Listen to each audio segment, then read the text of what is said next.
Como ustedes observan, nosotros venimos manejando la modulación código-pulso. Entonces, la modulación código-pulso tiene una característica y es que no obedece al cambio en frecuencia, ¿cierto? De forma directa de un mensaje. ¿Qué es lo que estamos hablando? Recordemos un poco qué es la modulación. La modulación es un fenómeno, ¿cierto? Que nosotros nos aprovechamos y utilizamos para poder tomar una señal a la que llamamos mensaje y la colocamos, ¿cierto? Esto tiene una frecuencia del mensaje y mediante un procedimiento de modulación utilizamos una portadora, ¿cierto? A esa frecuencia, pues por lo general se le coloca la F sub C. La mayoría de modulaciones utiliza una multiplicación, ¿cierto? En nuestro caso, cuando utilizamos el teorema de muestreo, lo que nosotros hacemos efectivamente sigue siendo una multiplicación. ¿Una multiplicación de quién? De una función delta por el mensaje que tenemos original y tenemos un procedimiento adicional donde codificamos, cuantifica y codifica. Pero observen una cosa fundamental, y es que por lo general aquí la frecuencia de la portadora se aproxima, es un poquito a veces por encima, a 2 veces la frecuencia del mensaje. ¿Según quién? Según el teorema de Nyquist. Así que nosotros podemos decir que para este tipo de modulaciones, de tipo digital, por ejemplo, esta modulación código pulso, por lo general nosotros las hacemos en banda base. ¿Listo? Frecuencia de banda base o frecuencia del mensaje, aproximadamente 2 veces por optimización de recursos. En ese orden de ideas, ¿me podrían recordar, por favor, ustedes qué es banda base? Entonces vamos con Johan. Johan, ¿qué es banda base? Lo que yo tengo entendido por banda base es que literal es el mensaje sin modificación alguna, ¿no? O sea, sin ninguna ¿Listo? modulación, por decirlo así. Sí. Pero ¿por qué le llamamos banda?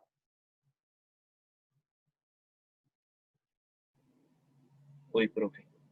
Porque obedece, ¿cierto?, a un ancho de banda original.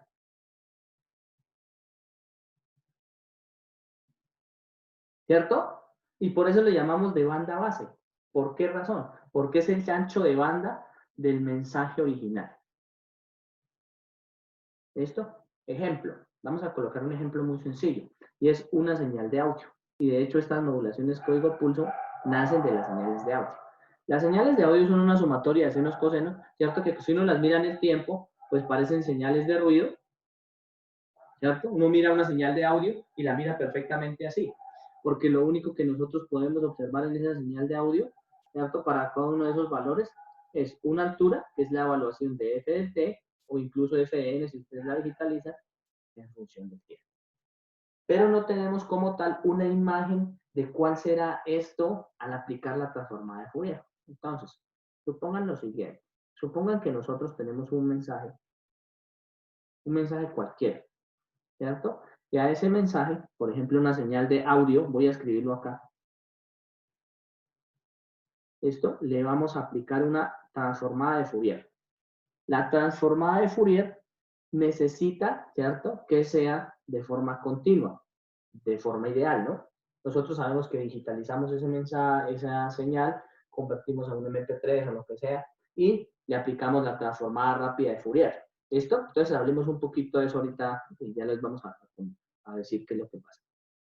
El audio, cuando estamos trabajándolo en un determinado ancho de banda, ¿cierto? Nos dice automáticamente que la señal trabaja por lo general entre 200 y 20K.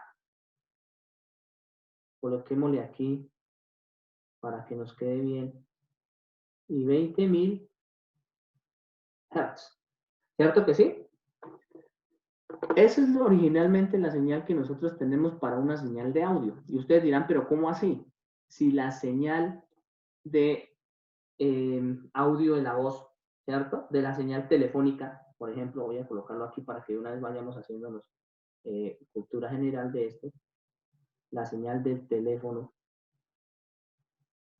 trabaja de 0, bueno, en realidad también es de 20, 200. Voy a colocarla de 0 a 4 kHz. ¿Cierto? Esa es la banda base. ¿Qué estoy diciendo? Que el ancho de banda, ojo porque esta definición es importante, vamos a definirla aquí, ancho de banda, ¿cierto? Es la diferencia entre la frecuencia máxima y la frecuencia mínima de la señal en banda base. De forma general, en un mensaje automático cualquiera, nosotros diríamos que sería la frecuencia de la banda 2 menos la frecuencia de la banda 1, donde, ojo, ¿cómo medir esas dos frecuencias? Donde concentra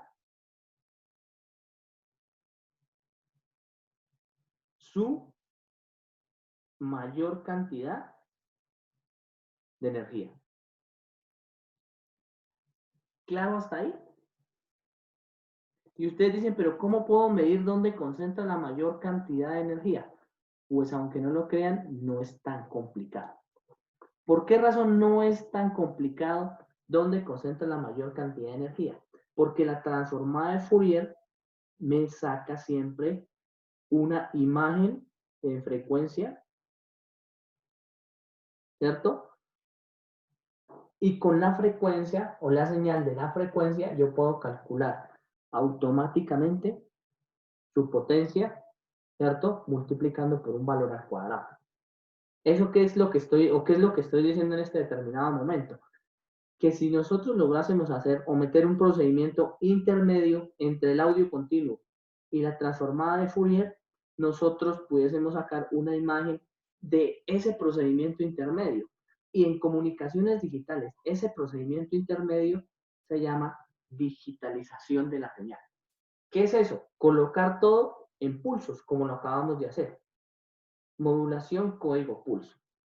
Si eso es cierto, yo entiendo o comprendo que la salida de cualquier mensaje, audio, teléfono, lo que ustedes quieran, porque lo podemos escalar, ¿cierto? Va a ser una sucesión de pulsos.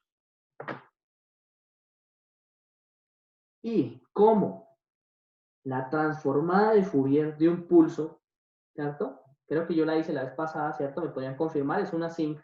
Si no, pues ustedes ya llevan un año trabajando en esto. ¿Me confirman, por favor? Hicimos la transformada de Fourier de un pulso, ¿cierto? Sí, profe. Sí, señor. ¿Listo? Entonces ustedes saben directamente que si esto trabaja en el tiempo, su transformada de Fourier en la frecuencia, que vamos a centrarla por acá, ¿cierto? Es una función sinc. Es decir, van a tener una función de este tipo. La mayoría de su potencia se concentra entre la frecuencia que yo llamo FC1 y FC2, donde esta es la frecuencia central del mensaje. ¿Listo? O sea, el centro de las dos, para que me entiendan. O sea, ese no es el cero. Para mí ese cero es, entre comillas, ficticio. Bien, esos valores los podemos calcular fácilmente con un pulso porque es el primer cruce por cero. Bien, así que automáticamente nosotros conocemos el ancho de banda del pulso, que es inmediatamente esa sync, ¿cierto? El cruce por cero de esa función sync que nosotros tenemos. Entonces, tan pronto conocemos estos dos valores, nosotros ya conocemos el ancho de banda base. Y resulta y pasa que la potencia, ustedes saben que las señales de potencia, ¿cierto? Van en función de la señal de en la serie de Fourier al cuadrado. Entonces, al final nosotros lo que tendríamos es esta señal, ¿cierto? Y a mí lo que me interesa es concentrar su potencia. Bueno, en términos generales, esto es solamente una explicación. Ustedes ya saben que de todas maneras iría entre la frecuencia de corte número 1 y la frecuencia de corte número 2. Cuando esto pudiese ser el voltaje, porque siempre o la mayoría de veces enviamos nosotros señales de voltaje, ¿cierto? Y esta evidentemente es la potencia porque sería el voltaje al cuadrado sobre la resistencia del medio que la va transmitiendo.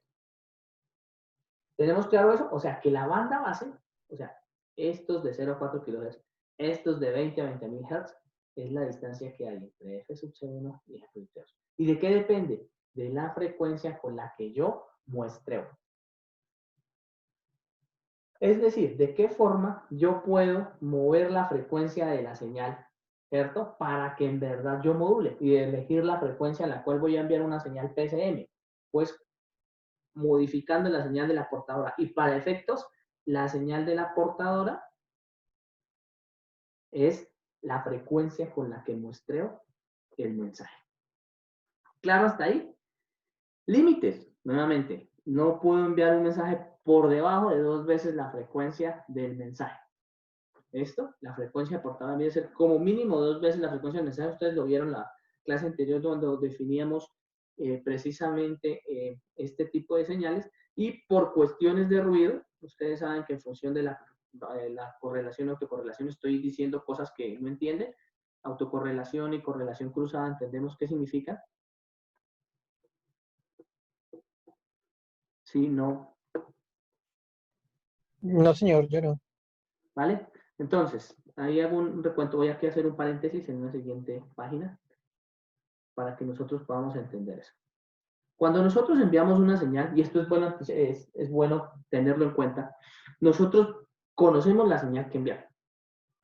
O sea, si aquí es el emisor, aquí es el receptor, y aquí está el canal o el medio, nosotros pudiésemos tener en la vida real este tipo de señales. Supongamos para PCM, pero aplica para cualquiera. ¿Listo? Entonces, en PCM, nosotros ahorita van a ver ustedes que con los códigos de línea, cuando le hacemos un procedimiento adicional, pues pudiésemos tener perfectamente señales de este tipo. ¿Cierto? O pudiésemos tener en rojo señales de este tipo. ¿Cierto? Perfectamente. ¿Listo? A eso se le conocen códigos de línea que lo voy introduciendo. ¿Listo? Como retorno a cero, ¿cierto? Bipolaridad, porque tenemos un valor arriba y un valor abajo, o sin retorno a cero, porque esto, pues, lógicamente no va a retornar a cero, ¿listo? Y tenemos uno unipolar, que es el que está en rojo, pues que solamente 0, 1, 0, 1, el otro es 0 o 1, pero el 0 está en la parte inferior, y unas codificaciones que van apareciendo alternamente en función, lógicamente, de la seguridad y de asegurar que el mensaje llegue así. Sin embargo, cuando ustedes ingresan, ¿cierto? Esta señal al medio, que es efectivamente lo que hay que entregar, por ejemplo, ¿cierto? En un MATLAB, le agregan un ruido. ¿Eso qué significa? Pues que como el ruido tiene unas características específicas, es aleatorio, ¿cierto? Es blanco, está en todas las frecuencias. Esto, y la mayoría de veces es gaussiano, es decir, tiene la misma probabilidad en cualquier frecuencia de provocarse el ruido, pues la señal que a mí me llega es esta. Supongamos la azul. Les llega así, mira.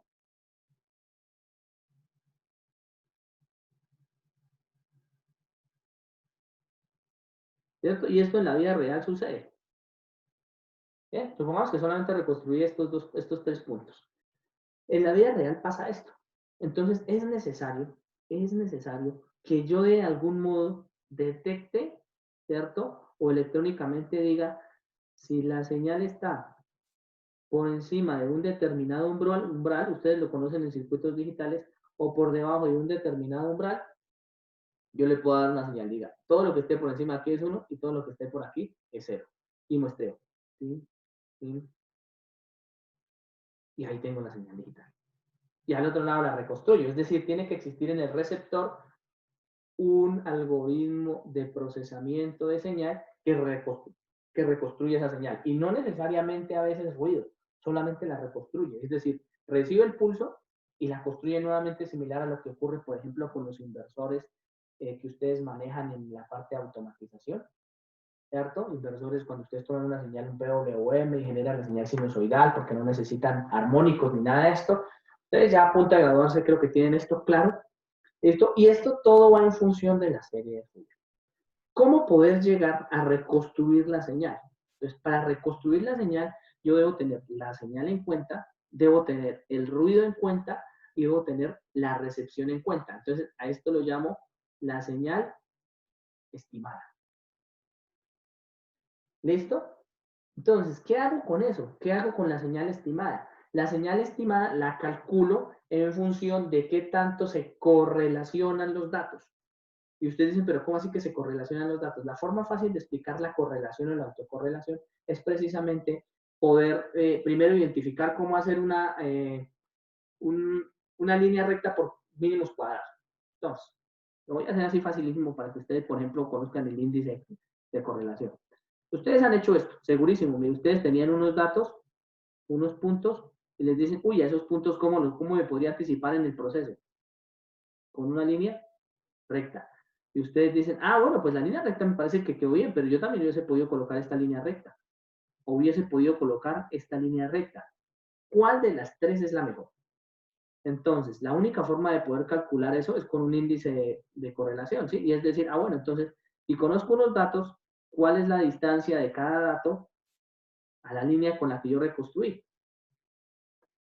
El que tenga la mínima distancia o tenga el índice de correlación, o el índice de correlación más alto, 1 cuando exactamente los puntos caen sobre la línea y 0 cuando están muy lejos, ¿cierto? Por lo general estos valores están alrededor de 0.9, cuando ustedes hacen una buena aproximación o una buena curva. Si esto pasa y están alrededor de 0.9, pues yo podría decir que esa está bien. Supongamos que si esta tuviese 0.85, esta tuviese 0.77 y esta pudiese 0.9, pues evidentemente yo me selecciono la de 0.9. Eso lo que me está diciendo es qué tanto la señal que yo planteé como reconstrucción, supongan que yo planteé esta señal de reconstrucción, que sería la señal estimada,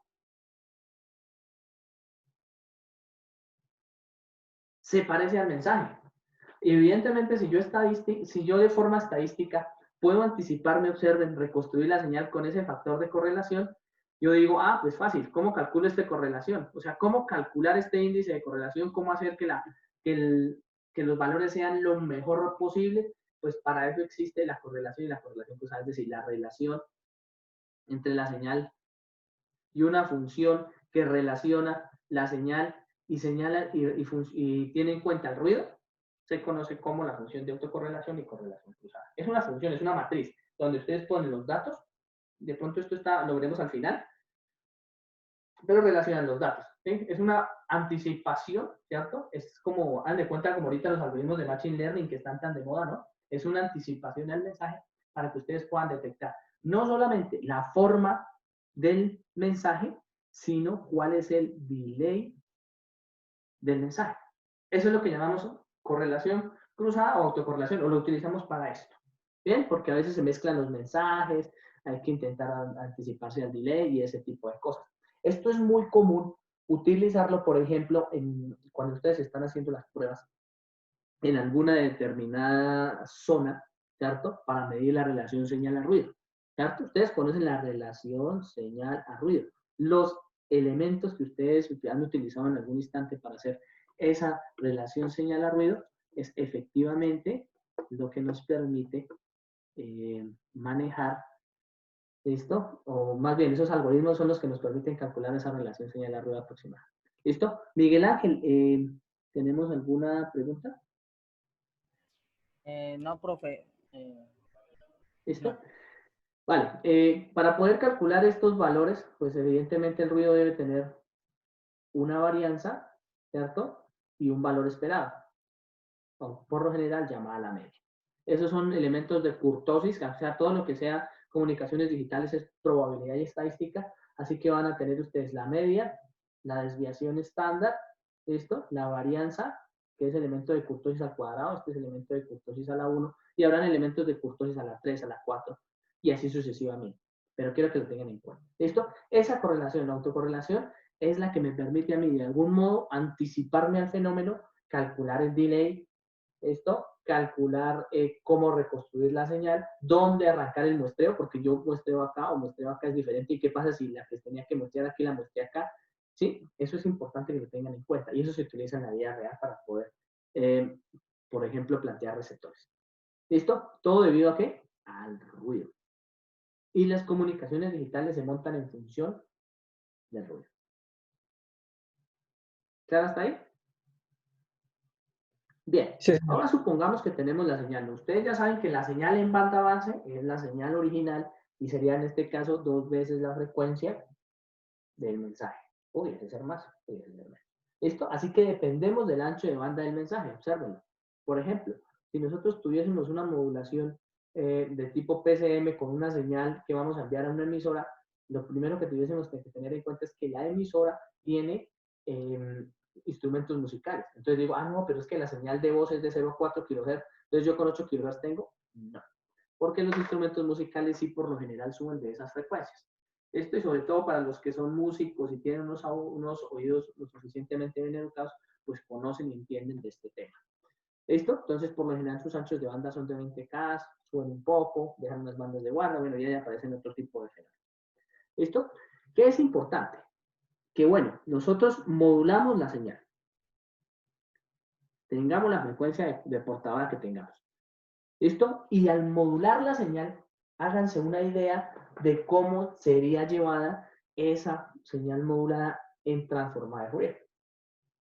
¿Listo? Entonces, por lo general, cuando yo modulo la señal, siempre me sale la frecuencia de portadora, ¿cierto? Menos la frecuencia del mensaje, en la mayoría de modulaciones, y la frecuencia de portadora más la frecuencia del mensaje. ¿Por qué razón? Porque siempre, por lo general, opero funciones matemáticas multiplicativas y demás.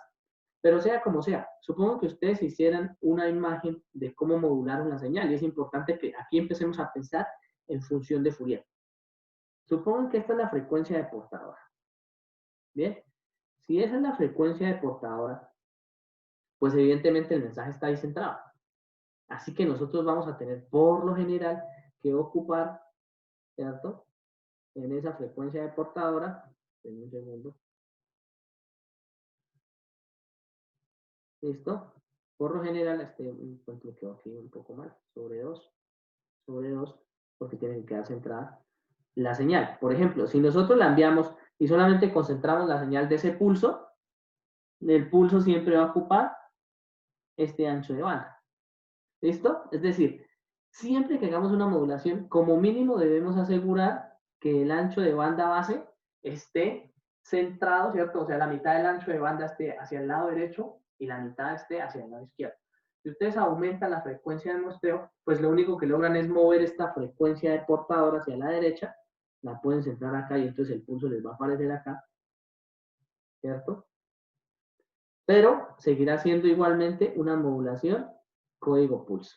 Aquí parte y nace un fenómeno importante que tiene que ver con la modulación, la sobremodulación y ese tipo de cosas. Pero es importante que lo tengamos en cuenta.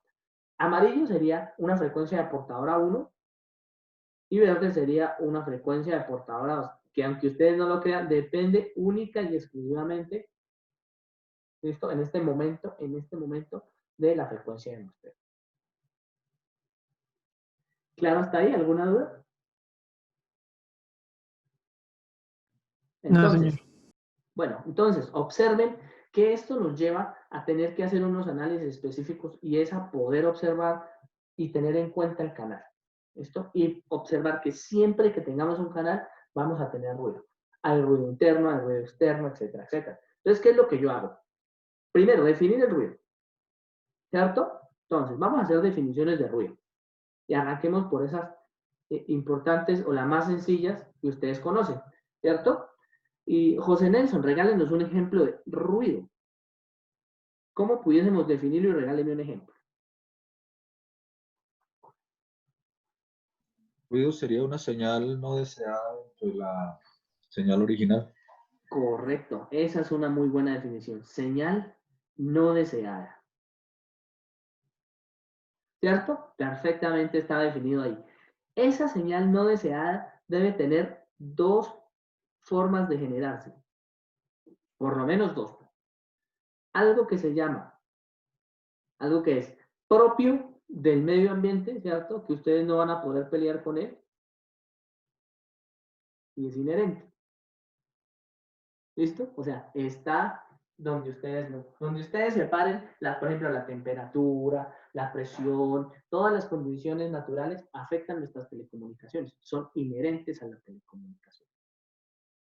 ¿Listo? Y otras que son causadas por nuestras mismas telecomunicaciones, es decir, por ejemplo, por los motores de las empresas, por las torres de energía, que son tal vez las mayores fuentes de ruido, ¿cierto? Por nuestras mismas comunicaciones cuando hacen interferencias destructivas y demás. Entonces, estas sí las podemos controlar y otras que son provocadas por nosotros. ¿Listo? Por lo general, estas no las tenemos en cuenta. Y estas siempre las tenemos presentes porque están con nosotros a diario. ¿Listo? En ese orden de ideas, pues el ruido tiene que clasificarse de acuerdo a las frecuencias que toca ese ruido. Entonces, por ejemplo, las que son inherentes, que están siempre presentes, se les llama ruido blanco, que sería el primero que vamos a tocar. Y el ruido blanco tiene una característica y es que el color blanco contiene todas las frecuencias, y de ahí su nombre. Es decir, el ruido blanco afecta todas las frecuencias. O sea, independiente de lo que ustedes quieran, el ruido blanco va a estar en todo lado. Por lo general causado por condiciones naturales. Por ejemplo, temperatura. ¿Cierto, ingenieros?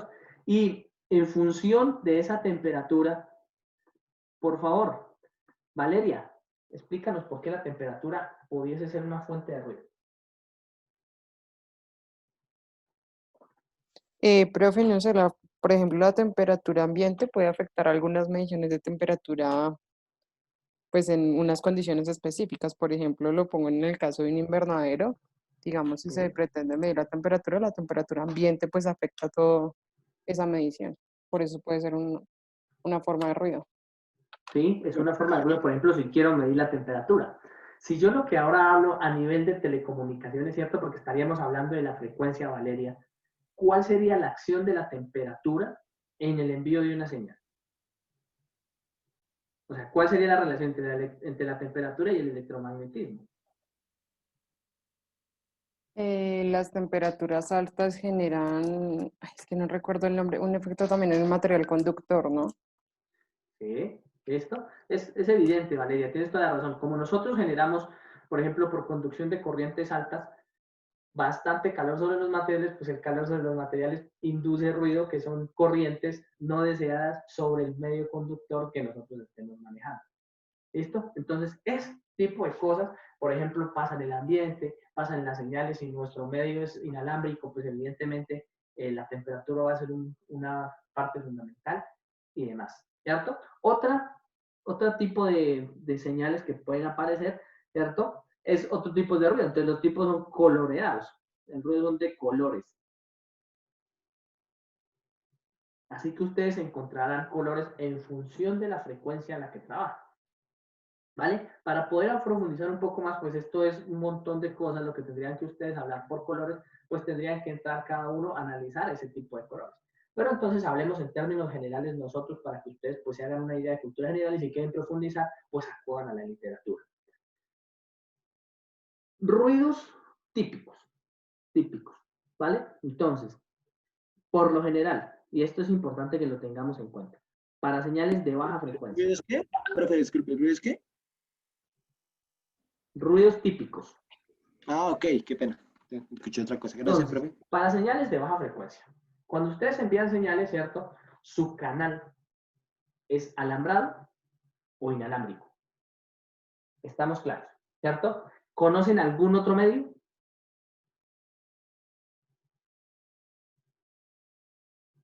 Pues de momento no. ¿Esto?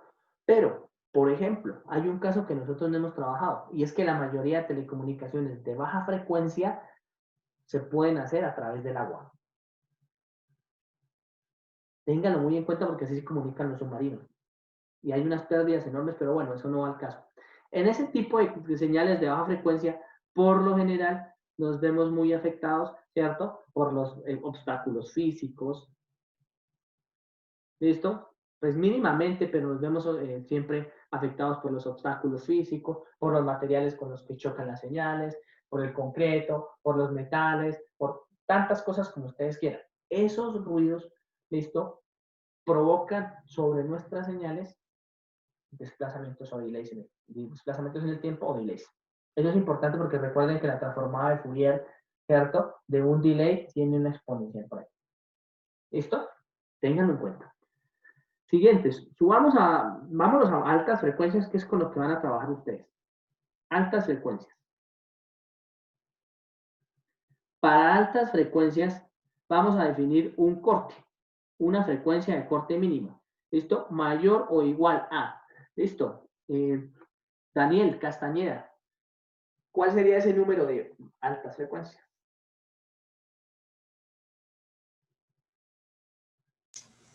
¿Altas frecuencias? Sí, dígame un número. Entre los 3 kHz, mayor de 3 kHz. Mayor de 3 kHz. Listo. Escuchamos otras opiniones. Cristian Camilo Hernández. Sobre los 20 kilohertz. 20 kHz. Listo, escuchamos otras opiniones. Cristian Camilo Leighton.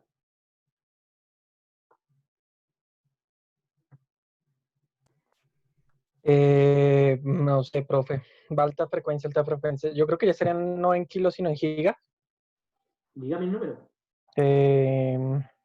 Muy- digamos que a partir de las 10 gigas, digamos, aunque 10 creo que gigas. muy bajitos. Listo. Reparación de impresoras, ¿quién es?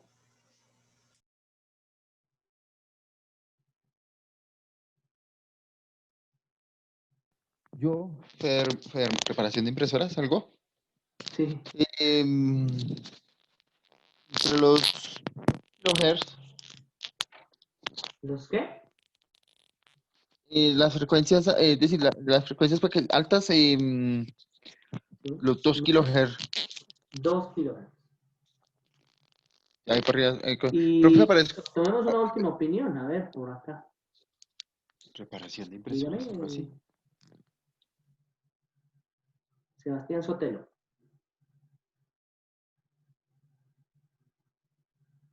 Sebastián, Pues, profe, yo creería que en el rango de, en el orden de los megas, por ahí de los 3 megahertz para arriba. listo, 3 MHz. Pues aunque ustedes no lo crean, esta es una pregunta difícil de responder y se responde en función del ruido. ¿Bien? Entonces nosotros tendríamos muchas variables para poder definir cuáles son altas frecuencias. Por ejemplo, pregúntele a un ingeniero electricista qué son altas frecuencias. Y él les va a decir, para mí altas frecuencias son 200 Hz. ¿Por qué? Porque todo lo trabajan en 60 Hz y todo está alrededor de 60 Hz, 50 Hz. Pregúntele a un ingeniero electrónico nato qué son altas frecuencias. Y entonces, como siempre estamos pensando en la frecuencia de oscilación del procesador de un computador, muy para mí son 5 gigas, 5 GHz. Ahora preguntémosle a un ingeniero de telecomunicaciones, ¿cierto? Que en este caso serían ustedes los que están, ¿qué son altas frecuencias? Y de una vez, apenas te pregunten, dicen, no, eso está por encima de los 30 GHz. Por encima de la frecuencia de microondas. Y así, tanto como ustedes quieran. ¿A qué voy con todo este rodeo que doy? Esta pregunta, todas son verdaderas y dependen de donde ustedes se encuentren trabajando. Pero en términos generales, hoy en día, y viendo el futuro que se nos viene a nosotros tendríamos que estar pensando en trabajar por encima de 30 GHz. ¿Hasta dónde? Ojo, porque esta es una cosa a tener en cuenta, hasta 100 GHz. ¿Por qué razón ustedes van a decir hasta 100 GHz y ahí en adelante no? Porque aquí se divide en dos la transmisión de datos. Esto, primera transmisión de datos. Entonces, entre 30 y 100 vamos a poder hacer transmisión de cualquier tipo de datos, pero especialmente va a ser inalámbrico. Inalámbrico pues tendrá sus correspondientes señales de ruido, por lo general nuevamente es blanco, gaussiano, hay otros tipos de ruidos, hay ruidos que son de color violeta, ruidos coloreados, pero pues eso lo dejamos un poco para investigación. Y por encima de los 100 GHz, pues en este momento no tenemos otro medio sino fibra óptica. Posiblemente en la parte cuántica podamos hacer algo más adelante, pero de momento, fibra óptica. ¿Por qué? No podemos subir de los 100 gigas en la parte inalámbrica, porque resulta y pasa, incluso pasan los 2.4 gigas que ustedes tienen en su casa, ¿no? Y es que aquí afecta la lluvia. ¿Qué ocurre? La concentración de energía es tan alta que ni siquiera puede, perdón, tan baja que no puede atravesar la lluvia. ¿Cómo ven eso? Pues tomen una señal AM, salta más obstáculos que una señal FM, clarísimo, ¿no? ¿Listo? Por la cantidad por la frecuencia que lleva y la cantidad de potencia, lógicamente, que también puede conducir. Es más fiel, bueno, las características que ustedes quieran de ahí en adelante. ¿Listo? Estas señales nos van a afectar enormemente las comunicaciones al futuro y quiero dejarles ahí. Eso en la mente. ¿Cómo combatir el ruido?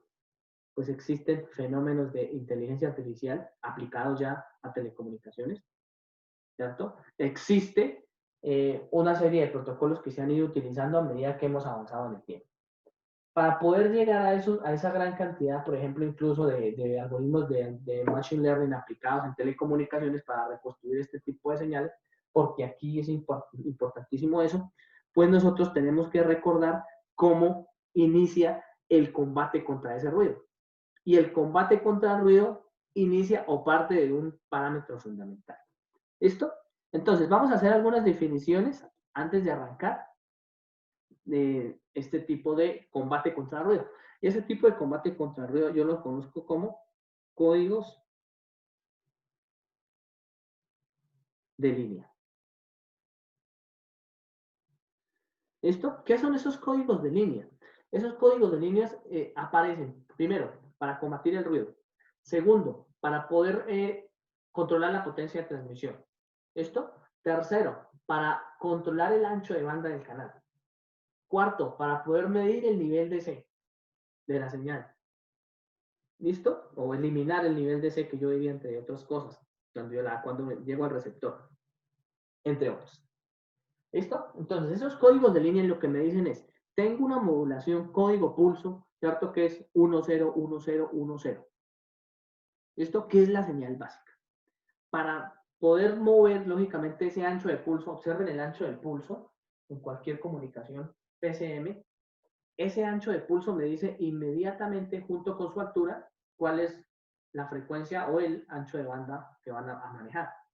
Y me dice cuál es la potencia que van a conducir. Eso lo saben ustedes de la teoría de transformadas de Fourier. ¿Listo? Así que se convierte en un parámetro fundamental cuando yo tengo un pulso de este tipo o tengo un análisis de un pulso de este tipo, analizarlo.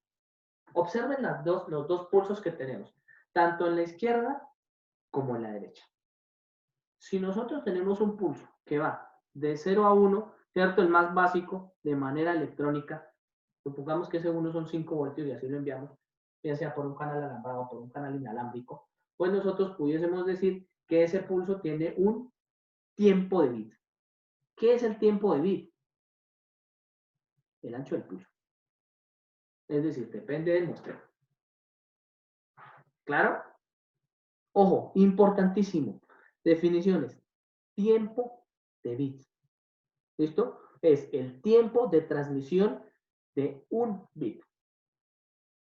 Eso lo definimos desde el inicio. Y es un parámetro importantísimo en comunicaciones digitales. ¿Listo? Segundo, el ancho de banda. Ya lo conocemos. ¿Listo? El ancho de banda el ancho de banda base. Es del mensaje. Bien. Tercero, ¿cuál es la duración mínima del intervalo de impulso? ¿Listo? ¿Qué es eso? Es la duración mínima de impulso usado para representar información. ¿Eso qué es lo que implica? Entonces, por ejemplo, nosotros inicialmente hacemos la codificación 0,1 y cuando sea 1 siempre lo mantenemos. Pero más adelante, cuando empiezan a evolucionar los códigos, no, todavía no le vamos a poner nombre, pueden hacer esto. Mire, cuando hace 1, él vuelve y baja. Y cuando él se levanta 1, vuelve y solo gasta la mitad del bit. ¿Listo? Entonces, a esto lo llamamos intervalo de impulso. Y le vamos a dar el valor tau. Es decir, nosotros podemos variar ese intervalo de impulso para poder codificar la señal y al otro lado poder recibirla. ¿Bien? Ya ahorita lo iremos entendiendo, igual tenemos que hacer la práctica en MATLAB de esto para que ustedes lo entiendan. Velocidad de transmisión. Entonces, ¿qué tan rápido puedo yo transmitir las señales? Y la velocidad de transmisión se define como 1 sobre tau. Tau puede ser perfectamente igual al tiempo de bit. ¿Listo? Esto es cada hertz. ¿Listo? Eso es lo que yo haría en cada hertz. Entonces, por ejemplo, yo puedo adelantar o aumentar la velocidad de transmisión si solamente tomo la mitad del pulso. Bien, y después al otro lado reconstruirla. Eso lo pudiese hacer. Esto es decir, duplicar. Lo que entre comillas sería duplicar la frecuencia de muestreo. Pero sin necesidad de utilizar toda esa electrónica que necesitaba para cuantificar, muestrear. ¿Sí? Me ahorro todo ese tipo de procedimientos. ¿Listo? Esto viene expresado en baudios. Esto recuerden que un baudio viene siendo equivalente a un mensaje. ¿Listo? Tasa de bits. La tasa de bits es el número de bits transmitidos por segundo. ¿Listo? Se representa como 1 sobre el tiempo de bit, el periodo de bit, evidentemente, mírenlo. Esto, es decir, aquí me diría la frecuencia, entre comillas, en función del tiempo de bit, ojo, del tiempo de bit por segundo. Y es evidente, ¿no? Si yo detecto en un receptor, ¿cierto? Un pulso por cada uno de estos, pues 1 sobre el periodo voy a detectar la tasa de bit. Ojo, tasa de bit. Una cosa es la velocidad de transmisión y otra cosa es la tasa de bit. Hasta ahí. Vamos trabajando bien. Son definiciones que tenemos que tener claras. Profe, ahí en el intervalo, ese que está, el TV, ¿es intervalo de bit? ¿Qué es lo que significa esa TV Tiempo de roja, bit. profe? Tiempo de bit. Perdóname, aquí si quieres lo escribo en el mismo color para que de pronto no tengamos problemas. Tiempo o periodo de bit, definido como el tiempo que yo gasto para enviar un bit. ¿Listo? Profe, en tasa de bits es 1 sobre el tiempo de bit. Ah, ok, listo, ya, profe. Ya que acabo de corregir. Gracias, profe. Sí. Nada más. Y la velocidad de transmisión, ¿listo? Que es diferente, es exactamente igual a 1 sobre el intervalo de impulso. Por eso los colores. ¿Listo? Entonces, hay dos relaciones, la velocidad de transmisión y la tasa de bits. ¿Listo? La velocidad de transmisión. Puedo transmitir más rápido, pero yo no sé cuánto pueda reconstruir un bit. Nosotros en nuestra cabeza siempre tenemos, ¿cierto? Metido que por cada vez que haga un muestreo, es decir, la frecuencia de muestreo, nosotros podríamos decir equivalencia que ahí envíe un bit. A veces no es tan cierto. Esto, pero lo vamos a ver más adelante porque de eso se tratan estas modulaciones. Estas modulaciones pues van elaboradas, ¿cierto? En función de, por ejemplo, decir 4 bits por mensaje. Hay unas modulaciones, por ejemplo, cuando ustedes más adelante la vean, serán 4 FSK, 8 FSK. Hay unas que son fraccionarias, que son de posgrado, ¿no? Pero pues, de pronto las mencionaré. ¿Bien? Más o menos vamos ahí. Importante, siempre vamos a enviar bits. Y para enviar bits tenemos la tasa de bits y la velocidad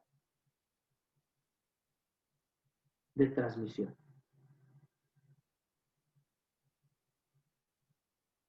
Dos parámetros importantes a tener en cuenta. ¿Bien? Listo. Pues si eso es cierto, los códigos de línea empiezan a aparecer de forma natural. Y lo primero que nosotros vamos a hacer al hacer la definición de esos códigos de línea, es darles los acrónimos y explicar qué significa. Entonces, el primero que vamos a manejar se conoce como NRZ. Non-return to zero. O sin retorno a cero. Esto, su mismo nombre lo dice. Sin que retorne a cero. Si no retorna a cero, quiere decir que la señal de algún modo, nosotros le hacemos un movimiento al bit original que teníamos y no dejamos el 0 en 0 voltios, sino que hacemos una carga diferencial. ¿Qué es eso, una carga diferencial? Les voy a colocar aquí un dibujo que tal vez es la forma más sencilla de entenderlo. Entonces, aquí va a aparecer el bit original. ¿Listo? Entonces, les voy a colocar aquí, vamos a colocar 7 bits. 1, 2, 3, 4, 5, 6 y 7 bits. ¿Listo? Donde este va a ser 1, 1, 0, 1, 0, 0, 1. ¿Cuáles bits? Ustedes conocen la señal original. Entonces ya saben que la señal original aquí es alta, alta, baja, alta, baja, baja, alta. Y bueno, ahí está. ¿Esto? Suponiendo que este fuese el 0. ¿Listo? Son dos ejes diferentes. Ojos, dos ejes diferentes. Voy a borrar esto de pronto porque puede generar confusión. Es el bit. Arriba, ustedes ya saben cómo es. Nosotros lo que hacemos es que mediante electrónica se hacía originalmente, esto todavía se hace, ahora se puede hacer pues programación de hardware, ¿no? Esto es programación pura de hardware. ¿Listo? Poder tomar esta señal y en lugar de colocarla en más B, esto, el B es el eje amarillo y el 0 es otro eje amarillo, poder pasarlos a una transmisión diferencial de modo tal que aquí tenga más B, aquí tenga menos B, y cada vez que tenga un 1, lo pongo en más B. Y cada vez que tenga un 0, lo pongo en menos B. Observe, su mismo nombre de no retorno a 0, efectivamente me dice que coloco la señal en par diferencial. Lógico, ustedes saben que en términos de la electrónica, pues esto se simula como un impulso porque se hace demasiado rápido y la señal que yo recibiría al otro lado sería esa. ¿En dónde? En los periodos efectivos de bits. Entonces, hay una cosa que hay que tener en cuenta y es que aquí el tiempo de bit se mantiene constante, observen. Un tiempo de bit, dos tiempos de bit y así sucesivamente hasta que lleguen a 7 tiempos de bit. Es decir, lo único o la única cosa que yo le hago a ese código de línea es colocarlo en par diferencial. Y eso está bien, ¿no? Eso es un algoritmo matemático que funciona magníficamente. La pregunta es, ¿para qué? O sea, ¿por qué tengo que hacer eso? Esto, y lo primero es que, evidentemente, por ejemplo, las señales de offset que aparecen con todo el ruido y este tipo de cosas, pues aquí va a ser maravilloso porque el offset, si me mueve la señal, me la mueve toda. Entonces yo lo que digo es que lo que esté por encima de 0 es 1, y lo que esté por debajo de 0 es 0. ¿Listo? Lógico, aquí con la acoto, cuando yo vaya a reconstruir la señal, acoto y digo lo que esté por encima de esto es 1, lo que esté por debajo de esto es 0, y lo que esté entre los dos no define, que es la base, ¿cierto?, de la electrónica digital. Asocio la parte electrónica digital y obtengo esta señal. ¿Cómo poder realizar esto? Pues esto es muy sencillo, ¿no? Ustedes cojan la señal, ¿cierto? Y pueden negarla, no, multiplicarla, ¿cierto? Por más B, y cuando sea 0, pues la multiplican por menos B. ¿Bien? ¿Cómo hacer eso en MATLAB? Sencillo. ¿Listo? Cuando sea 1, multipliquen por más B, un pulso. Cuando sea 0, multipliquen por menos B, el mismo pulso. Entonces, esto es una relación de signo, nada más. Más, menos, más, menos, más, menos. Tiene unas consecuencias importantes en lo que tiene que ver con la parte de muestreo, ¿no? Y pudiese aquí ahondarme y hacer la convolución, lógicamente, porque aquí tengo un pulso, unos pulsos, mire, que voy a lanzar Por ejemplo, aquí tendría estos pulsos. Originalmente no disparaba pulso acá, pero aquí voy a tener estos pulsos. Miren. Observen la señal. 1, 1, 0, 1, 0, 0, 1. Y esos pulsos los convoluciono, ¿cierto? Con el pulso que yo quiero. ¿De qué altura? De altura B. Y así es que yo logro realizar efectivamente nuestro objetivo, no sé, la no retorno a cero. Ojo, en la parte original es una convolución. Ahora yo con un if lo hago, porque ya tengo el conocimiento y el resultado de la convolución. Pero la convolución de la parte de arriba, que serían los bits originales, esto con nuestro pulso me da inmediatamente no retorno a cero. ¿Qué evita? Pues el ruido, ¿no? Tiene una ventana de ruido enorme. ¿Sí? Entonces, el ruido lógicamente me lo combate por 2. Si ustedes entran a trabajar un poco con esto, pues van a notar que la señal de salida, espero ser lo más claro que pueda en este proceso, si no, lo podemos pasar solamente por cultura general. La señal de salida, que le vamos a llamar YDT, va a ser la señal de entrada XDT, que son los bits 1, 0, 1, 0. Vamos a colocarlo aquí en términos generales. Esta es la señal XDT. Esta es la señal YDT. ¿Listo? Y esta señal es PDT. La misma PDT que teníamos cuando hicimos la demostración del teorema de muestreo. Entonces, en realidad aquí lo que estoy diciendo es que para generar ese pulso, lo que tengo que hacer es mezclar o convolucionar la señal de binaria 0,1 con los pulsos como yo los quiero. Si yo envío eso con los pulsos como yo los quiero, aquí inmediatamente el pulso me va a decir cuál es el signo. ¿Listo? Si va hacia arriba o si va hacia abajo. ¿Listo? Observen que estas funciones son conocidas, o sea, no necesito ninguna probabilidad para anticiparme al bit ni nada de eso. Es una función que yo llamaría determinística.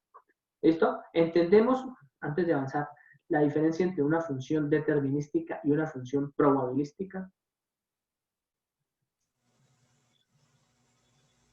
Por mi parte, no.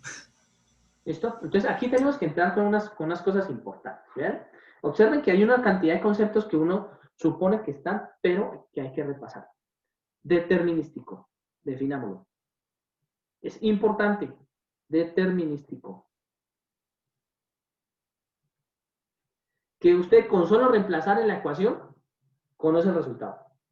¿Claro hasta ahí? Por ejemplo, F igual a M por A. Reemplace A y M. ¿Conocen F? Eso se llama determinístico. Cuando ustedes son capaces de poder hacer un cálculo inmediato, pues conociendo las variables. Y la segunda es probabilístico. Y ese probabilístico, evidentemente, hace referencia a una función de probabilidad. Entonces, es una función que contiene una varianza y una media. Por ejemplo, la curva o la campana de Gauss. ¿Me puedo anticipar? Seguramente, pero esa curva probabilística me dice con una probabilidad del 80%, con una probabilidad del 90%. Y eso lo aplicamos mucho hoy en día en telecomunicación. Bien, pero de momento, lo primero que siempre se hizo fue intentar hacerlo de manera determinística, y eso es lo que estamos haciendo. Esto, de manera determinística. Nunca olviden que todas las modulaciones que sean digitales salen así. Bien.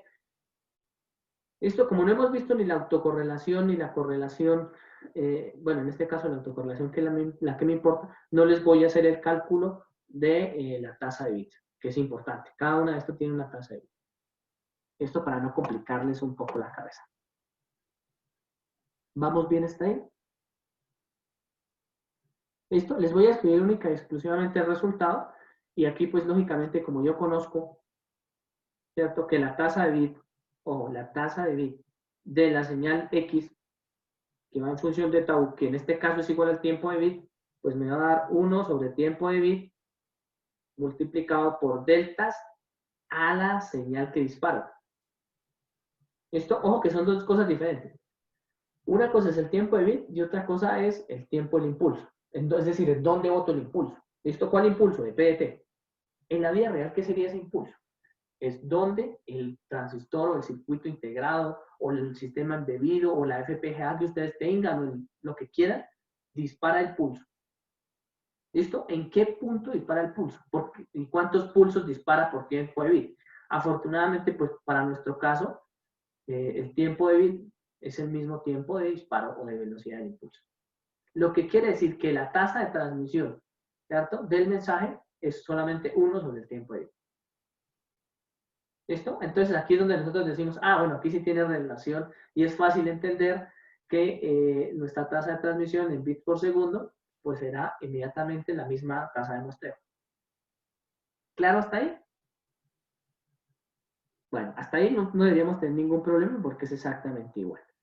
De eso saldrá una constelación, una probabilidad de error. Por ejemplo, la posibilidad de lanzar un bit y otro bit y otro bit y otro bit enseguida tiene una probabilidad de error, pero eso no lo tenemos en cuenta dentro de este curso. ¿Bien? Listo. Entonces, una vez vamos trabajando con eso, pues lo primero que nosotros vamos a trabajar, ¿listo? O no, más bien lo siguiente que vamos a trabajar es el no retorno a cero, pero unipolar. ¿Listo? Entonces, este anterior que pasó es el bipolar, pues tiene dos polos, ¿no? Más B menos B. Y el otro, pues evidentemente es exactamente el mismo que ya conocemos. ¿Listo? Y es la siguiente cosa, ¿cómo reconstruir el pulso para enviarlo? ¿Listo? Recuerden que nosotros tenemos pulsos. Y cuando lo vamos a hacer de envío digital, necesitamos mezclarlo y por eso hacemos la posición de convolución con un pulso real. ¿Listo? Entonces, ese que acabamos de hacer nuevamente, reitero, es bipolar porque tiene dos polos. Y el otro se llama no retorno a cero unipolar. Pues que este sí es sencillo de entender. El no retorno a cero unipolar es, por ejemplo, 1, 2, 3, 4, 5, 6, 7. Y si yo tengo un 1, 1, 0, que era el mismo mensaje, 1, 0, 0, 1, ¿listo? Pues el no retorno a cero unipolar es este. Y ustedes dicen, pero ¿cómo así? Ahí retorna a cero. Pues aunque ustedes no lo crean, lo que tiene que ver es con estos códigos de línea es cómo transformar este en los 5 voltios. ¿Listo? O sea, esto es más B y 0 voltios. Esto, pues por lo general, tiene problemas, ¿cierto? Esto es unipolar con el ruido. Fue la primera opción que hicimos, de hecho es lo que hacemos, pero nuevamente, ¿a qué voy? Nosotros solamente conocemos el muestreo. En la vida real, nosotros lo que conocemos es una serie de deltas, pero no hemos reconstruido el pulso. Por ejemplo, aquí yo tengo un pulso, ¿listo? Y cuando sea efectivamente un 0, pues no va a botar pulso. Entonces, un pulso, otro pulso, un pulso, otro pulso, ¿cierto? Y si yo lo multiplico, miren que esto sería lo que a mí me sale después de hacer la cuantificación y ese tipo de cosas, ¿cierto? Y yo la multiplicaría con un pulso de altura más B. ¿Listo? Y ese pulso tiene un tiempo de bit específico. Esto disparado, llamado x de t, multiplicado por p de t, o perdón, convolucionado con p de t. Recuerden que la convolución es tomar este pulso y hacerlo pasar a través de toda la señal. Entonces, cuando yo tomo este pulso y lo convoluciono con esta señal, obtengo esta señal. ¿En un tiempo de qué? En un tiempo de bit específico. Es importante que sepan que la convolución se hace, efectivamente, pues la convolución al hacerla no es nada más que una transformada de Fourier, ¿no? Y nosotros ya tenemos los chips que hacen este tipo de cosas y las secuencias, y automáticamente obtendría el no retorno a ser unipolar. ¿Bien? ¿Qué tasa de transmisión van a tener ahí? Pues la misma, 1 sobre el tiempo de bit. ¿Bien? ¿Claro hasta ahí? ¿Por qué se llama no retorno a cero? aunque él vuelva a cero aquí, esto y es que era algo que quiero dejar claro, aunque él vuelva a cero en esta parte, el retorno a cero se hace única y exclusivamente para cambiar de bit. El retorno a cero se hace para cambiar de bit. ¿Listo? Nunca se hace por acá en la mitad. ¿Listo? Es decir, el retorno a cero y el no retorno a cero, y no indica que uno vuelva a 0 voltios, indica es que vuelva a 0 antes de hacer el cambio de bit. ¿Claro hasta ahí? ¿Fui claro con eso? Jessica, ¿qué nos puedes decir? Profe, qué pena, honestamente no entendí ese pedazo de que debe darse antes de que haga el cambio de bit. Qué pena, profe, no. No le entendí, ¿me podría repetir? Qué pena, profe, ese pedazo de que debe hacerse antes de que vuelva al bit, no lo entendí, profe, qué pena. Ya, ahorita con la siguiente explicación lo va a entender seguramente. ¿Listo? Pero quiero hacer énfasis en que no va orientado a eso. Dígame, José Nelson. Una pregunta, ingeniero. Sí, sí. Tanto el retorno a cero como el retorno no a cero es solamente para cambiar el bit. Denme un Tanto segundo el cero porque como no para el no cero, el retorno. Dígame nuevamente, por favor, José Nelson. Que tanto el retorno a cero como el retorno no a cero es solamente para cambiar al bit. No. La técnica de retorno a cero o no retorno a cero se basa en que el pulso, ¿listo?, vuelva a cero antes de que haga el cambio de tiempo de bit. Entonces, voy a referirlo a esto. El retorno a cero, ay, no la he embarrado. El retorno a cero o el no retorno a cero se utiliza única y exclusivamente cuando comparo el tiempo de bit con la velocidad de impulso. Vamos a la definición que estaba, a ver, por acá. Observen, ¿listo?, que este tau que yo tengo acá, es el que me retorna a cero antes o después del impulso. Entonces, si este tau que está aquí, baja con el cambio de bits del código original, no retorna cero. Pero si el tiempo, si este tau, por ejemplo, hace esto y baja antes de que haya cambio de bits, se llama retorno a cero. ¿Qué es lo que estoy diciendo? Que este pulso tau, que es con el que yo estoy trabajando el envío, con el que voy a reconstruir la señal, porque yo originalmente tengo unos y ceros, pero yo voy a reconstruir la señal para enviarla al medio, listo, en esos códigos de línea. Si yo llego a afectar este tau y baja a cero antes de que haya un cambio de bit, como ocurre en este ejercicio, por ejemplo, supongan que yo tuviese un bit y el bit hiciera esto. Cuando hay un 1, haga esto. Cuando hay un 1, haga esto. ¿Lo observan? El tiempo de bit tau, perdón, el tau que ustedes tienen ahí, si llega a retornar a cero antes de que llegue el nuevo bit, se conoce con retorno a cero. Pero si este tau retorna a cero cuando haya un cambio a cero, es decir, con el cambio de bit, se llama sin retorno a cero. ¿Me hago entender? Ok, profe, ya lo entendí. ¿Sí me entendieron? O sea, si yo hago el cambio de bit, ¿de qué depende eso? Depende de cómo dispare yo los pulsos en la convolución y del voltaje, y del pulso que yo dispare. Por eso es importante que yo mire este pulso que voy a disparar para enviar la señal al medio.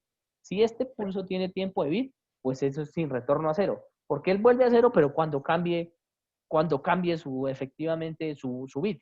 Si es bipolar, es porque más B menos B. Cuando es unipolar, es de más B y cero. Dígame. Se podría estipular, o sea, se podría tratar algo así como asíncrono y síncrono y síncrono. No, porque de todas maneras este es síncrono. Sigue siendo síncrono. Aquí hay sincronía. Siempre todo esto es síncrono. Ok, profe. Pero sí, ya lo entendí ¿Sí me entendieron? El no retorno a cero hace referencia a la relación entre tau y tiempo de bit.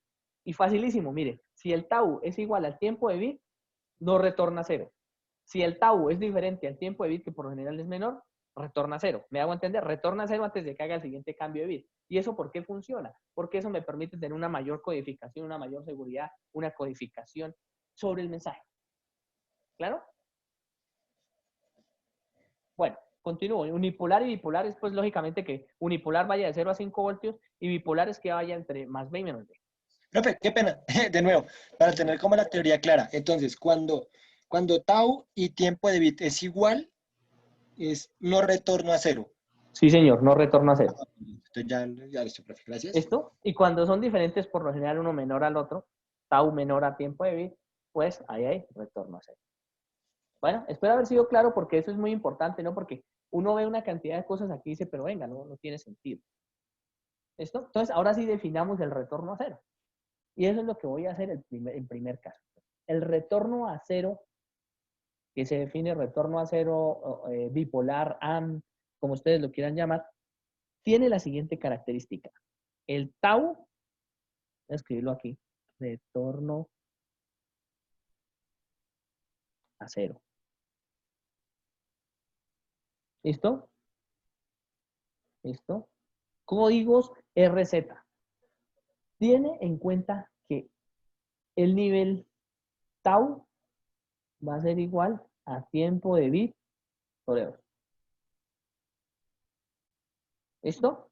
¿Eso qué indica? Que si yo voy a enviar un mensaje, por ejemplo, el mismo mensaje que teníamos hace un momento, vamos a hacer el primero bipolar, es decir, 2 polos más B menos B. Si yo tengo esta señal, 1, 2, 3, 4, 5, 6, 7, listo, en el tiempo, y yo envío aquí 1, 1, 0, 1, el mismo lo estoy manejando, ¿vale? El mismo mensaje. Recuerden que eso salió de la codificación PCM. Y yo lo que quiero hacerles ahora un código de línea para poder reforzar esa señal. Cuando yo haga un 1, él siempre arranca en más B. Entonces, él va a hacer esto. Tiempo de bit, cae. 1, perdón. En un segundo, borro acá. Retorna a 0, ¿lo observan? Retorna a 0 antes de hacer el cambio de bit. Retorna a 0. 0. Tiempo de bit medios. 1. Tiempo de bit medios. 0. Tiempo de bit medios. 0. Tiempo de bit medios. ¿Listo? 1. Tiempo de bit medios. Si eso es lo que está haciendo, lo que está pasando, pues evidentemente ustedes pueden observar que ahora sí tiene sentido que yo tenga el retorno a 0. Y quiere decir que vamos a tener un semi-intervalo en más B y un semi-intervalo en 0. ¿Qué ocurre ahí? Pues efectivamente cuando ustedes van a hacer la transformación y la multiplicación, perdón, la convolución del pulso o de los pulsos, ustedes van a tener una serie de pulsos, nuevamente, pues, más 1, ¿cierto? Más 1, menos 1, más 1, menos 1, ¿cierto? Ese es el pulso que ustedes generarían por ese mensaje. Y lo convolucionarían, ¿cierto? Que significa qué pulso le voy a lanzar con un pulso, pero ahora este pulso tiene una característica. El tiempo de bit es la mitad. ¿Lo observaron? Los códigos que no retornaban a 0 tenían aquí una altura más B, efectivamente, más B menos B, como ustedes lo quieran llamar, pero con un tiempo de bit medios. Y este simplemente me va a dar el signo si va bipolar o va unipolar. Esto, y aunque, entre comillas, la tasa de transmisión se mantenga igual, pues tenemos características específicas de reconstrucción de la señal. ¿Listo? Y es que aquí puede que tengamos una probabilidad de error mayor o menor. Eso lo analizaremos más adelante. E incluso, si nosotros tenemos un tiempo de bit más pequeño, observen que si nosotros metemos un tiempo de bit más pequeño, nuestra transformada de Fourier se va a ver afectada. Es decir, la señal de Fourier en la frecuencia es donde se va a ver afectada. Y tiene que ver específicamente porque aquí, aunque ustedes no lo vean, aparentemente yo dupliqué el pulso. Obsérvenlo, dupliqué su frecuencia. ¿Lo observan?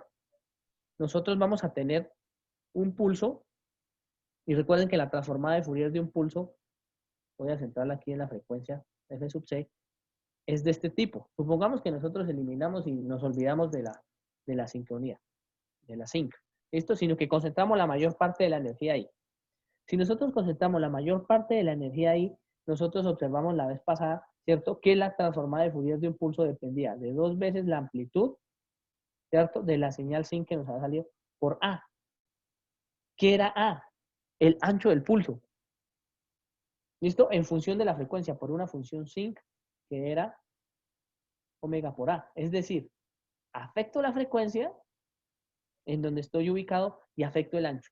Es decir, si yo comparara una señal de retorno a cero y una señal de no retorno a cero, ustedes tendrían este pulso. Cuando el tiempo de bit es este, ¿listo? Y cuando el tiempo de bit es el otro. Con retorno a cero y con no retorno a cero, en uno me da el doble del tiempo de bit. Aunque ustedes no lo crean, es el inverso. Entonces, ustedes dirían aquí, por ejemplo, que la tasa de transmisión, como va a ser 1 sobre el periodo de tiempo de bit, ¿cierto? Multiplicado por el delta que yo disparé al determinado tau. Ahora disparo el doble de tau. Así que voy a tener una tasa de transmisión más alta. Del doble. En este caso. Ojo que son particularidades que uno no analiza. Uno dice, ah, no, pero es que eso es fácil, porque hacer esto en MATLAB es tal cosa y tal cosa así, pero tiene una razón de ser por atrás.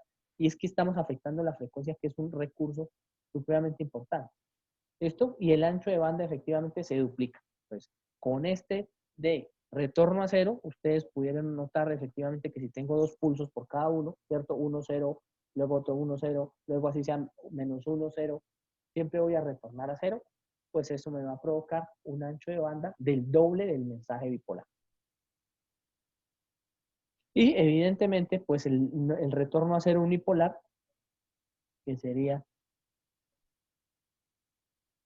el mismo mensaje, retorno a cero unipolar, tendría las divisiones 7, 1, 2, 3, 4, 5, 6, 7 y sería 1, 1, 0, 1, 0, 0, 1. El mismo mensaje lo utilicé para todos, pues tendría como característica, ¿cierto? Que yo voy a lanzar más B unipolar, quiere decir que bajo a 0 unipolar, mírenlo. Tendría esta, perdón. Lo hice mal. En 0 es 0.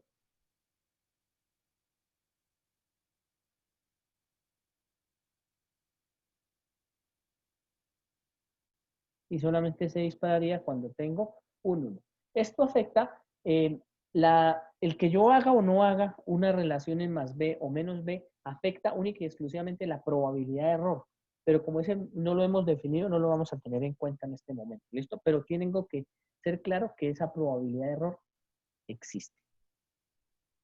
¿Listo? Evidentemente, aquí pasa exactamente lo mismo, que voy a tener una doble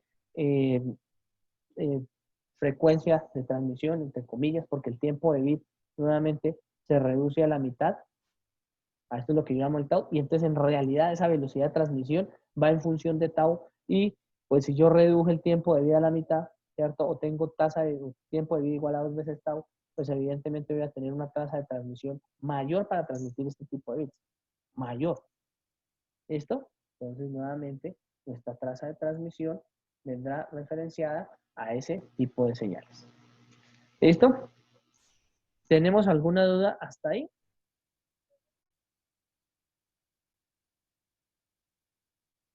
¿Listo? Sí, profe, una cosita.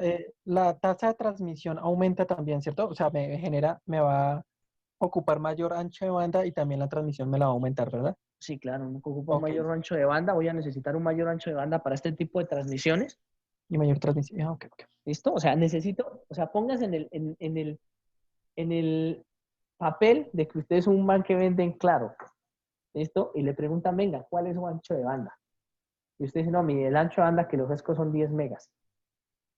¿Listo? Y usted preguntará, venga, pero esos 10 megas, ¿es en qué tipo de transmisión? Y él me dijera, no, es una con no retorno a cero, es una con retorno a cero.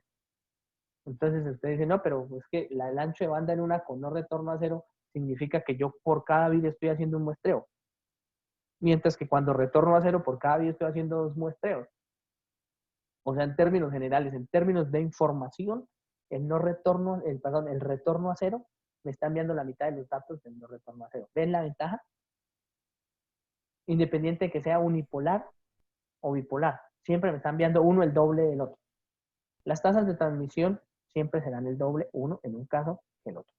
La tasa de transmisión, ojo, porque es la tasa de transmisión necesaria para enviar un bit. ¿Claro? Listo, profe, gracias. ¿Esto?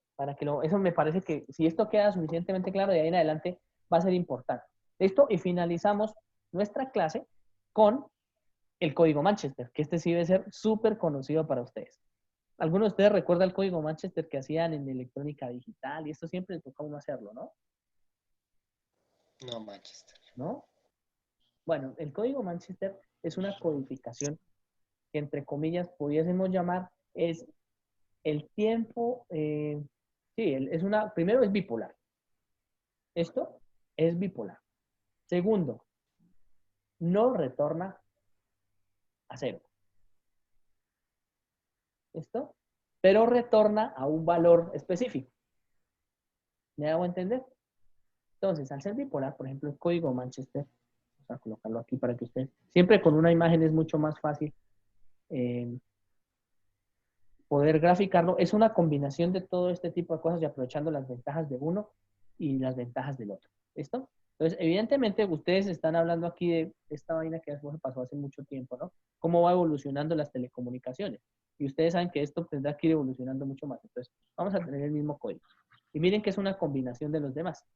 Y ustedes dicen, ¿por qué es una combinación de los demás? Obsérvelo. Primera particularidad. El código Manchester es bipolar. Entonces, tiene más B y menos B. ¿Listo? Nosotros teníamos más B y menos B de retorno a cero. Obsérvelo. Pero siempre volvían a cero. Entonces, esta es una combinación. Porque ni retorna a cero, ¿listo? O sea, no retorna a cero, pero el tau es igual al tiempo de bit sobre 2. Sin retorno a cero. Obsérvenlo. Entonces, si eso es cierto, quiere decir que cuando yo tengo un 1, en tiempo de bit sobre 2, lo mando de 1 hasta menos b. Mírenlo. Es una señal totalmente diferencial. Obsérvenlo. ¿Listo? Y cuando llegue al 0, ¿listo? O cuando haya un cambio de bit, para que me entiendan, él solo hace el cambio de bit en t sub b medios. Miren. ¿Observan? Es como si, entre comillas, yo pudiese llamar una comunicación síncrona desplazada. Obsérvenla.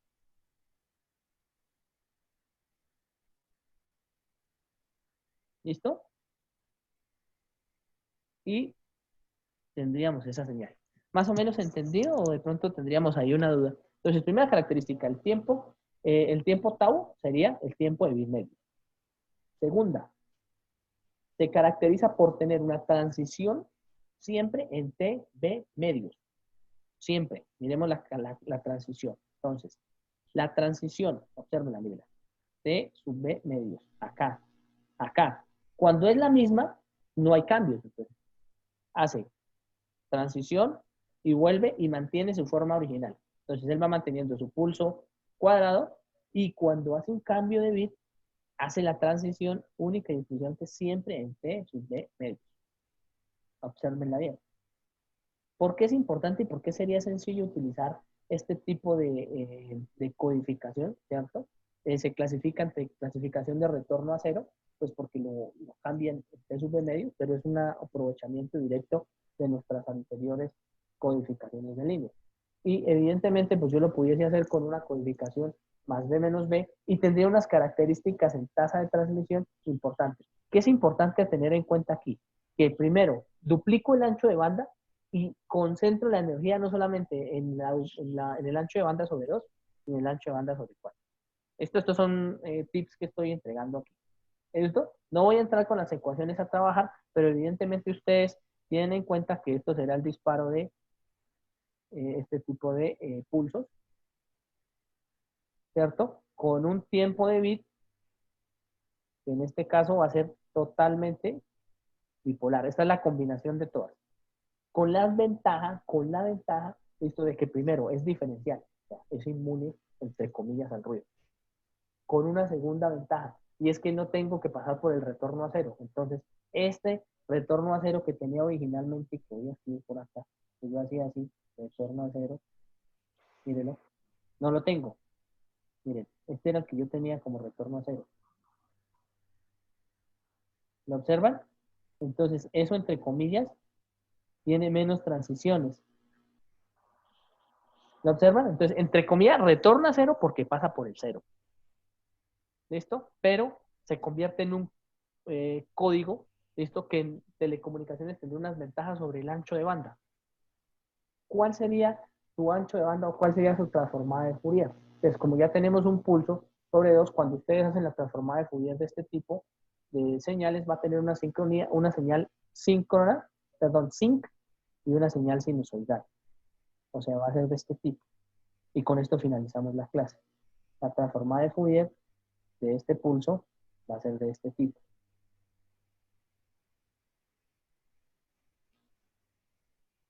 ¿Listo? Es decir, ya la mayoría de señal no se concentra en un solo pulso, sino se concentra en las dos. Ocupa un mayor ancho de banda. ¿Listo? Porque va hasta 4 veces la frecuencia de banda base.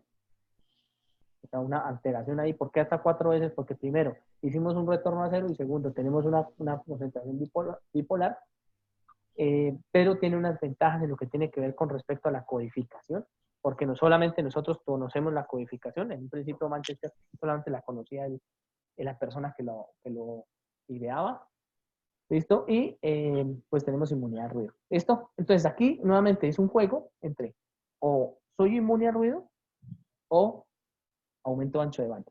Entonces ustedes escogen, si necesito transmitir muchos datos, pues la forma fácil, pero si lo que necesito es que la seguridad sea algo importante por telecomunicaciones, ojo, porque mire que estos son algoritmos de seguridad que manejamos los de telecomunicaciones. Hoy en día toda la ciberseguridad y eso la está manejando los ingenieros de software. ¿Listo? Pero evidentemente de aquí nace la codificación. Bien, señores, esto es lo que tengo por comentarles para el día de hoy.